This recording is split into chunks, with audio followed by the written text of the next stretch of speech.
Beneath Madison's peaceful skyline, darkness waited. An alley soaked in blood beneath Capitol lights. A home where love turned to execution. Gunfire outside a jail under midday sun. And a quiet road where innocence met speeding steel. Justice delivered decades behind bars, yet silence still mourns those who won't return. Because in Madison, peace is fragile and every shadow has a story waiting to be told. And this is, Inside Madison's Dangerous Black Killers full list and shocking true crime case.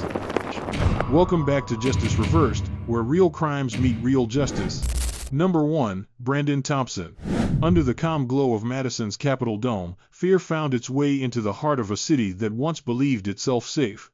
In the early hours of the 3rd of September 2023, a University of Wisconsin-Madison student walking home alone was violently attacked in an alley near West Wilson and Bedford Streets. Her assailant, later identified as 26-year-old Brandon Thompson, had been stopped by police just hours earlier in a nearby suburb. That brief encounter would later help investigators connect him to a crime that shocked Wisconsin and left an entire community questioning how such brutality could hide behind a familiar face. Authorities said Thompson followed the woman for several blocks before ambushing her. He forced her into a narrow alley, where he beat and sexually assaulted her with extreme violence.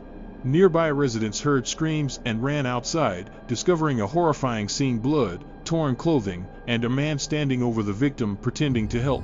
Thompson claimed he had just found her, his hands still stained with blood. As one witness called for help, he fled the scene. Responding officers found the victim barely conscious. Her injuries were devastating: a fractured skull, brain bleed, broken nose, and missing teeth. She was rushed to the hospital and placed in a medically induced coma. Doctors later described her survival as nothing short of miraculous. Madison police launched an intensive investigation. Detectives canvassed the area for surveillance footage, quickly obtaining videos from nearby residences and businesses.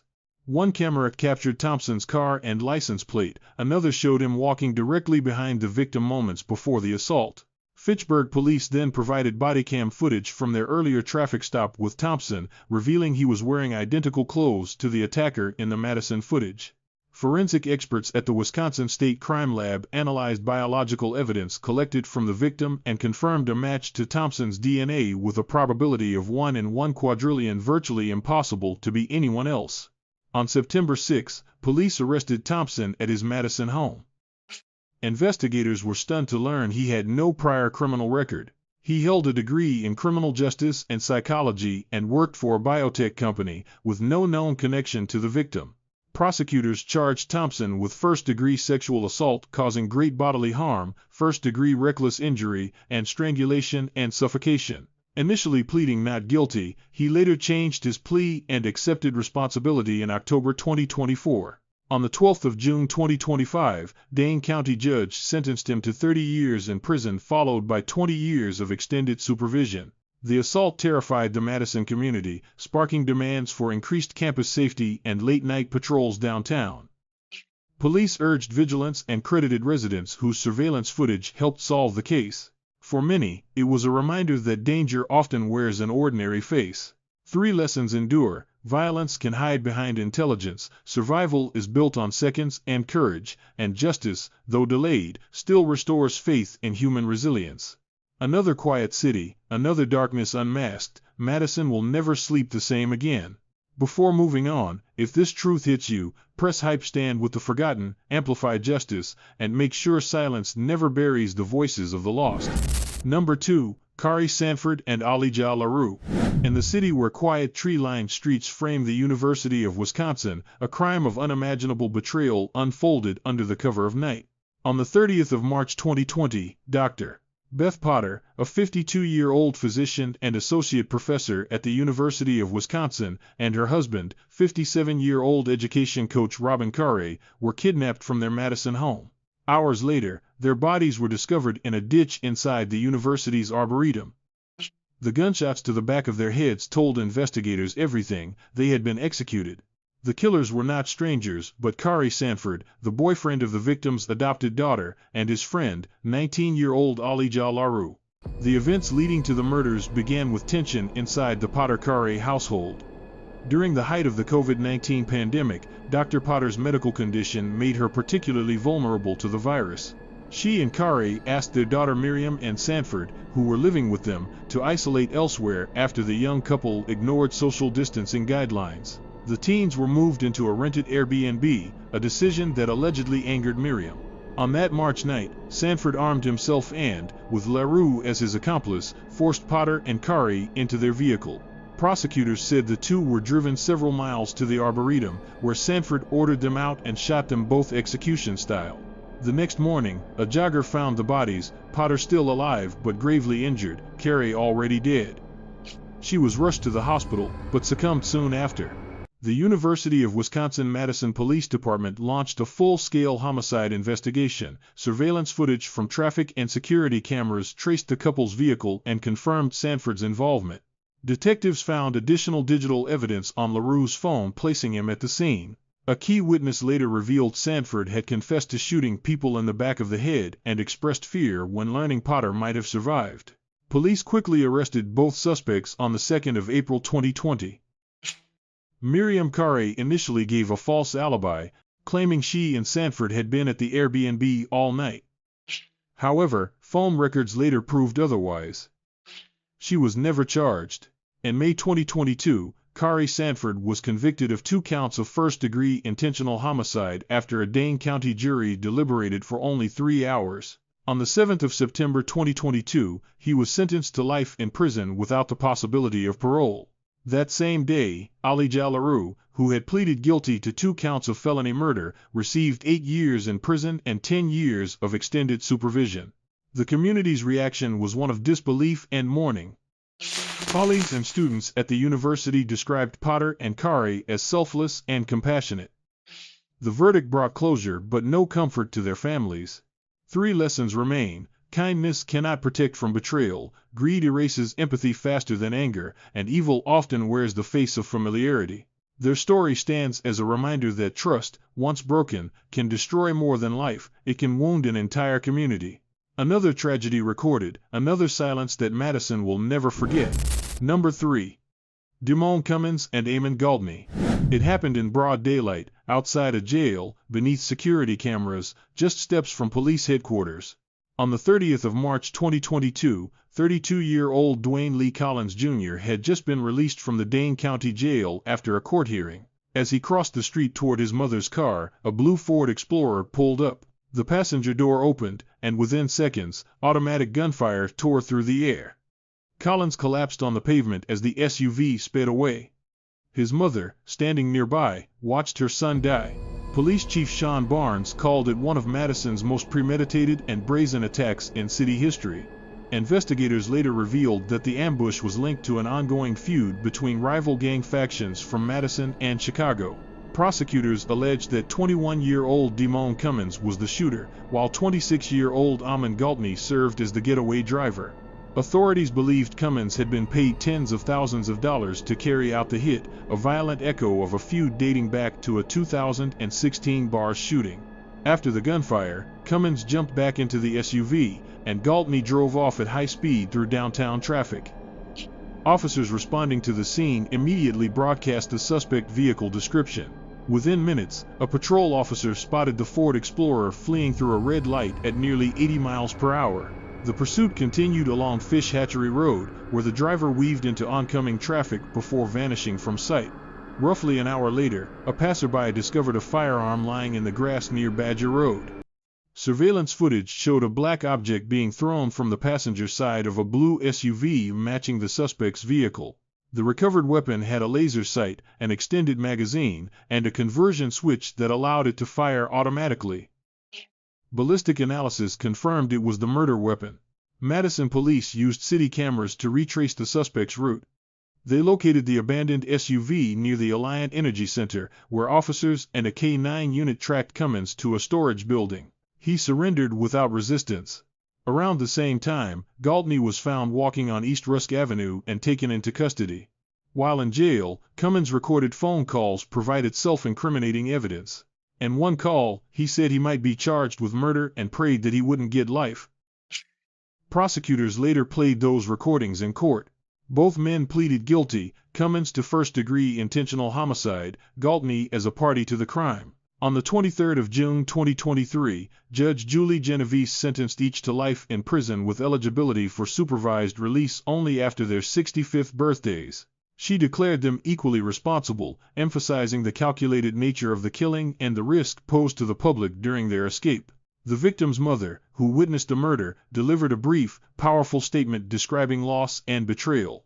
3 lessons remain: violence obeys no boundaries, loyalty means nothing in revenge, and the street always repays its debts. Another life taken, another truth written in Madison's crime ledger. Number 4, Jerome Winslow. Under the cold glow of Langdon Street streetlights, silence broke into violence, leaving Madison's college town shaken by senseless brutality. On the 3rd of February 2019, a 19-year-old University of Wisconsin-Madison student was walking home when 22-year-old Jerome Winslow, a stranger, followed and attacked her without warning. The assault occurred near North Carroll Street in the heart of downtown Madison.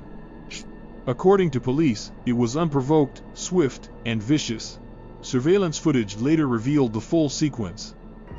Around 3:07 a.m., Winslow was captured following one woman before turning his attention to another.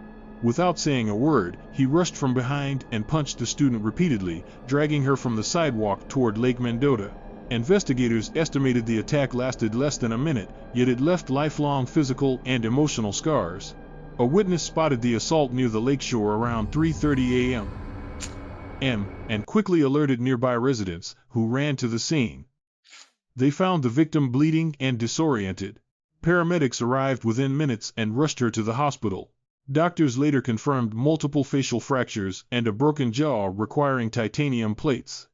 The young woman would remain on a liquid diet for 6 weeks, her recovery a slow process from wounds both visible and unseen. Around 3:39 a.m., less than 10 minutes after the assault, Winslow entered a nearby fraternity house. Surveillance cameras there showed him pacing upstairs before being escorted out by fraternity members. Detectives pieced together his path from camera footage collected across downtown, tracing his movements block by block. By Wednesday, February 6, Madison police had identified Winslow as the suspect. He was arrested that evening on Cottage Grove Road. During questioning, he first denied being downtown, but when shown surveillance photos, he confessed. Winslow admitted punching the victim at least 3 times, claiming anger and intoxication drove him to act. He told investigators he dragged her body off the street because he didn't want someone to see her lying there. His statement was chilling in its simplicity, an acknowledgement of guilt with no understanding of consequence. At the time of the assault, Winslow was already on probation for armed robbery committed on a university campus 2 years earlier. He had also been convicted of multiple violent offenses, including battery and disorderly conduct, yet had avoided prison through probation and suspended sentences. In June 2019, Winslow pleaded guilty to 2 counts of first-degree recklessly endangering safety and 1 count of substantial battery. Charges of false imprisonment and attempted sexual assault were dropped under a plea deal. Police Chief Mike Koval condemned the case, describing frustration that a man with such a record had been free to offend again. The community echoed his anger, demanding accountability and protection for Madison's students and residents. 3 lessons remain: mercy without accountability breeds risk, surveillance can turn silence into truth, and every act of violence leaves more victims than one. Another night recorded, another crime that reshaped Madison's fragile peace. Number 5, Marshawn Giles. They heard screams that would haunt Madison forever, a mother's cry, a child's silence, and a crime beyond comprehension. In April 2022, a quiet apartment on Schroeder Road became the center of one of Wisconsin's most horrifying investigations. Marshawn Giles, a 23-year-old Madison man, was accused of inflicting violence that ended the life of a girl and left her mother severely beaten. The case began as police responded to a 2:40 a.m. emergency call. Officers arrived to find a woman covered in blood, wrapped only in a towel, screaming that her baby was dead. Inside, they discovered evidence of a brutal assault that defied explanation. According to investigators, the night had begun hours earlier when Giles and his girlfriend drove back from Milwaukee. Witness statements and digital evidence revealed a sudden episode of rage during the drive. Giles allegedly pointed a gun at the woman, threatened to kill her, and continued his assault once they reached home. Court documents later detailed that he tried to sexually assault her inside their child's room, then turned his violence toward both victims. When detectives processed the scene, they recorded multiple blood traces across the bedroom and bathroom. The medical examiner's findings were devastating. The girl had suffered catastrophic blunt force injuries to her head, chest, and limbs, including multiple skull fractures that left the bone structure collapsed. Additional evidence showed trauma consistent with sexual assault, bruising on the feet as if she had been lifted by them, and a broken femur. Forensic experts confirmed the cause of death as homicide due to blunt force trauma. Officers located Giles nearby and arrested him after he resisted. Initially charged with child abuse, he was later linked to the toddler's death through forensic evidence and the mother's statement. On the 9th of May 2022, Dane County prosecutors filed 18 felony counts, including first-degree intentional homicide and first-degree child sexual assault. Detectives retraced 6 separate incidents of prior abuse throughout April, confirming a sustained pattern of violence. The trial began in April 2024 under Judge Mario White. Prosecutors presented medical photos, digital data, and the survivor's testimony describing months of fear. The defense claimed mental illness and intoxication, but the jury rejected this explanation. On the 26th of April 2024, Giles was convicted on 15 counts. 4 days later, the same jury dismissed his insanity plea, confirming that he understood his actions. At sentencing on the 5th of September 2024, Giles, now 26, received 2 consecutive life terms without parole. Court officials called it one of the most severe cases ever seen in Dane County. Families wept quietly. Jurors looked away from the defendant. This tragedy exposes 3 hard lessons. First, domestic violence escalates when ignored. Warning signs demand immediate attention. Second, substance abuse and untreated anger can turn control into catastrophe. Third, justice, while necessary, can never replace a child's life. In the end, Marshawn Giles will never walk free again. For Madison, the echoes of that April night still remind how one act of violence can shatter everything. Number 6. Keyonta Blaney. Nathaniel Douglas and Julius Jones. 3 young men walked into a downtown street that night, and one never walked out again.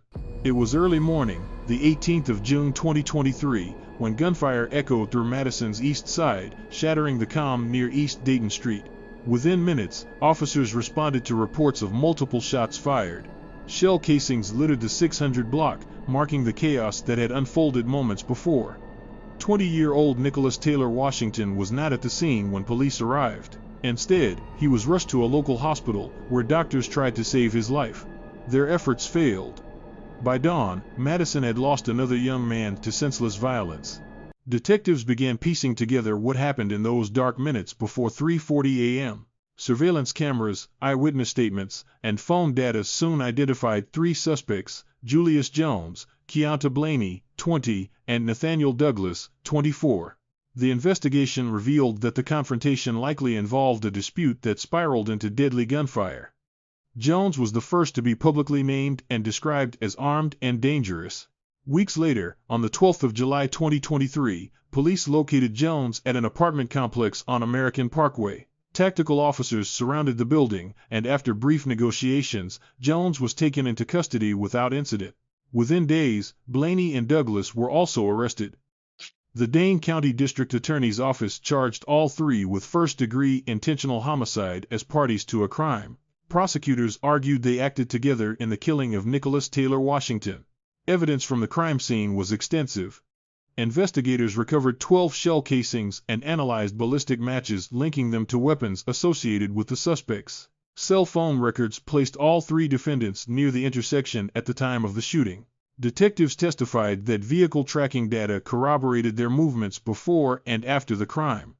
Each suspect was held on a $1 million cash bond and prohibited from contacting one another or possessing firearms. Months turned into over a year of legal proceedings. As the trial dates approached, negotiations began between defense attorneys and prosecutors. By mid-2024, each defendant accepted a plea deal. Julius Jones pled guilty to first-degree reckless homicide as party to a crime. In November 2024, Judge Julie Genovese sentenced him to 15 years in prison and 10 years of extended supervision with strict conditions. Keyonta Blaney entered pleas in July 2024 to firearm possession as a felon, harboring a felon, and vehicle theft. In March 2025, he received a 10-year sentence. Nathaniel Douglas, identified as the oldest and primary participant, pled guilty to first-degree reckless homicide and was sentenced to 25 years in prison followed by 10 years of supervision. All three are currently incarcerated. Court officials described the case as another reminder of how swiftly violence can destroy lives. This case leaves three lasting lessons. First, disputes fueled by pride or fear can escalate beyond control in seconds. Second, guns in the wrong hands turn arguments into tragedies. Third, accountability, through justice, remains essential, even when the damage cannot be undone. In Madison's record of violent crimes, the night Nicholas Taylor Washington died still echoes as a warning never to be ignored. Number 7. Tiambra Walker. A quiet Madison street turned into a crime scene when one driver's choice cost a man and his dog their lives. It happened on the 15th of February 2023, along Schroeder Road on Madison's west side. 66-year-old Stephen Fleck was walking with his black poodle, Gil Doob, when a speeding vehicle struck them both. The impact was devastating. Witnesses later told investigators that Fleck's body lay motionless in the road for nearly 10 minutes before a passing officer discovered the scene. By the time help arrived, neither man nor dog could be saved. The driver who caused the crash had vanished into the night. Detectives soon began piecing together the puzzle. Evidence from nearby cameras and witness statements led them toward a name that sounded familiar to Madison police: 21-year-old Tiambra Walker. She had been previously charged in another hit and run and was already out on felony bail. Her court order explicitly prohibited her from driving. Yet that night, she was behind the wheel again. Police contacted Walker's attorney, who initially assured investigators that she would cooperate. For several weeks, officers waited for her to turn herself in. Instead, Walker failed to appear in court, cut communication with her probation agent, and disappeared. By April 2023, the Wisconsin Department of Corrections issued an apprehension request. Detectives tracked her movement across multiple cities, learning she alternated between Madison and Chicago, sometimes staying with family members. Officers described the situation as a missed opportunity that deeply troubled them. The investigation stretched through 2023, involving over 100 officers across 2 states. In March 2024, a breakthrough came in Peoria, Illinois. A local woman reported a stolen purse, and responding officers traced the theft to a vehicle matching the description of one connected to Walker. When confronted, she attempted to flee and struggled with officers before being taken into custody. Peoria police charged her with resisting arrest, theft, and assaulting an officer. Once identified, she was extradited to Wisconsin to face far more serious charges: hit and run causing death, homicide by intoxicated use of a vehicle, and felony bail jumping. After returning to Dane County, Walker pleaded not guilty in late 2024. She was denied bail modification due to her repeated failures to appear in previous court hearings. On the 1st of August 2025, Walker changed her plea, admitting guilt to hit and run involving death. Under the plea agreement, prosecutors dismissed the more severe homicide and bail jumping charges. Judge Diane Schlipper sentenced her to 8 years in prison followed by 5 years of extended supervision, granting credit for 489 days already served. At sentencing, friends of Stephen Fleck described him as intelligent, artistic, and gracious. The courtroom remained somber.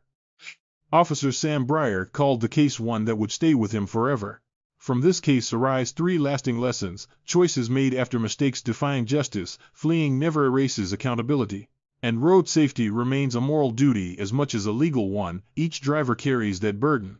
For Madison, the memory of that February night endures as a quiet, permanent reminder of accountability. Number 8. Devonte Gafford and Mark Parks, Jr. Gunfire shattered a summer night on Madison's east side, leaving one young man dead and a community grasping for answers. On the 13th of July 2023, a deadly shooting unfolded outside the Harmony Apartments, a complex just off Milwaukee Street. 20-year-old Devin Grant was standing near his mother's doorway when multiple gunmen opened fire. Within seconds, over 60 shell casings struck the pavement and walls, turning the courtyard into a war zone. Grant collapsed near the entrance, his mother only feet away. The shooters fled. The motive, investigators would later learn, began with a simple theft that spiraled into deadly revenge. According to prosecutors, the chain of events started earlier that day when Grant allegedly stole cough syrup from 32-year-old Devonte Gafford. What began as a minor robbery escalated as Gafford and 21-year-old associate Mark Parks Jr. made repeated trips back to the apartment complex, searching for those who had crossed them. Surveillance video and witness accounts revealed two men stepping out of a vehicle that evening, raising firearms, and firing at the building. Police later confirmed that more than 60 rounds were discharged, several entering occupied apartments. The volume of fire led detectives to label it a targeted act of retaliation rather than random violence. When officers arrived, they found Grant critically injured near the intersection of Milwaukee Street and Milky Way.